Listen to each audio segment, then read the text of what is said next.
I have a tip for you, and then I'll back up and explain why it's important. In a change process, you will always find around you some people who basically always say, no, no. And they really strongly mean that. These are the guys that resist to the death. We have a tendency to try to pull them in, to co-opt them into the process, to work away and change their minds. And my tip is forget it.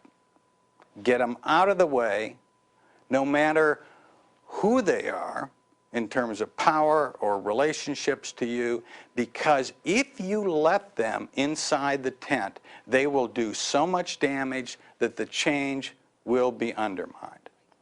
Now, let me back up. I have yet to see a major change go on in a company or a government organization where you don't find at all levels some people whose reaction to any new strategy or idea is no, no. Now, some of these people, if they're in powerful positions, will be very upfront about you. Some won't. They'll be very quiet, but that's what they're thinking and that's what they're feeling. And the tendency that I see all too often, and that I think I would have done myself 10 years ago before I saw through studies the problems with this, is to say, well, if only we can spend a little bit more time with George here, we'll win him over. Or, you know, he's important enough that we've got to kind of co-opt him. We'll make him a part of the key team. And if we pull him in, eventually we'll work him down. He'll feel some ownership with this program, and that'll take care of that. My observation has been, if they're strong enough no-nos, it's hopeless. It's absolutely hopeless.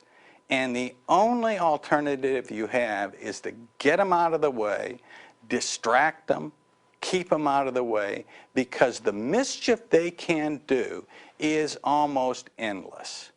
The mischief, for example, in just smiling at you and say, yes, yes, but then going behind because you don't pay attention to them anymore, and doing things that undo changes you've made, talking to groups over here saying, you know, this is a little nuts, and beginning to win them over, of promising to do something, and then, oh gosh, you know, I forgot, or I had this other priority, and it slows you down. The mischief they can create is just about infinite.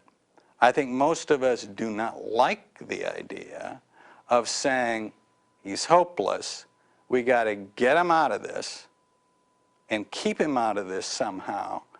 I think most of us don't like that. But I think in cases of significant change, when you've got the no-nos around, that's the only solution. Really, the only solution.